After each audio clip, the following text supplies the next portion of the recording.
Now I've heard there was a secret chord that David played and it pleased the Lord.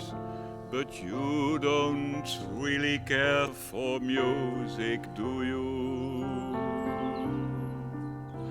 It goes like this: the fourth, the fifth, the minor fall, the major lift, the baffled king composing Hallelujah, Hallelujah, Hallelujah, Hallelujah.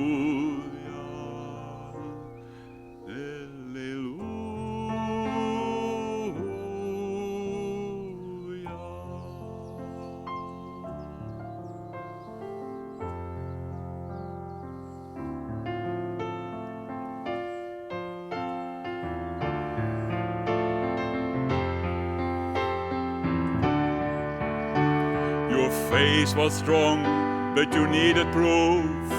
You saw her bathing on the roof. Her beauty and the moonlight overthrew you.